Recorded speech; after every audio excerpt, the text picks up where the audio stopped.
Cody is rodeo. That's the motto of our small town in the northwest corner of Wyoming, but that identity has been threatened by the virus that's sweeping the world. With this week's announcement that the Stampede Rodeo, a 4th of July extravaganza, would not take place, the community began asking whether or not the other associated events would occur: the craft fair, the parades, and the 4th of July fireworks. Tina Hoebelheinrich, Cody's Chamber of Commerce director, says that while the craft fair is always held outdoors, organizers made the difficult decision to call it off this year.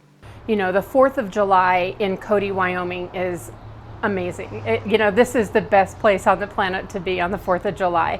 And because it is an amazing world-class parade, it's a fantastic arts and crafts fair to keep folks busy, and it's a Stampede, PRCA rodeo. There's just so much that goes on. And so in the absence of the Stampede, keeping safety in mind, and how do you ensure social distancing in tight spaces and make sure that folks have the ability to spread out and stay safe. We just weren't confident that we could do that. Another popular aspect of the Stampede celebration is the fireworks show, which the Chamber took over responsibility for last year.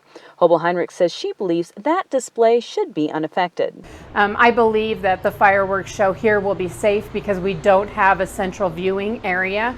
I know that fireworks were actually mentioned specifically in the health guidance that was issued, so of course I'll be following up and making sure that my assumption is correct, because we do not have a central viewing area for the fireworks show.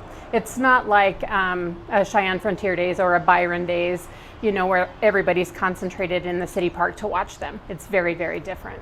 We watch them and enjoy them throughout the city and really the greater area. And Tina pointed out that fundraising for the fireworks show is ongoing. We make the first payment for the pyrotechnic show early in the year. And so we have a couple of large grants that we apply for every year, and those are being funded now. So now we're really kind of down to the crunch, to the tail end of it. We have always relied on businesses to support this.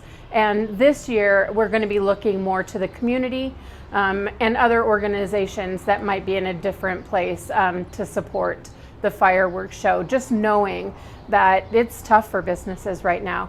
We know that loud and clear.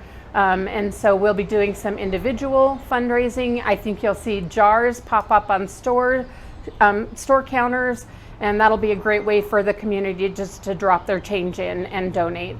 But also the folks that have the means and want to contribute to ensure that the fireworks show goes off without a hitch, really encourage you to drop a check by the Chamber of Commerce. The president of the Stampede Parade Committee, Leanne Reiter, told me, quote, "The parade committee had submitted exemptions to the prior rules for approval, and we have not yet received that approval. But at this point in time, we are moving forward as though we will have some type of event. But it will be absolutely up to our local health official on whether or not these exemptions will be approved." And Hoebelheinrich encouraged residents to turn their attention away from what can't happen this year and focus on what can. What we need to remember is a couple of things. I think Wyomingites are brave and strong and tenacious, and I have every confidence that we'll get through this. And the second thing is that I just think that this is a time that we need to support each other and present that united front. It's that concept of wide open Wyoming, that Wyoming is open for business, your neighbor's open for business.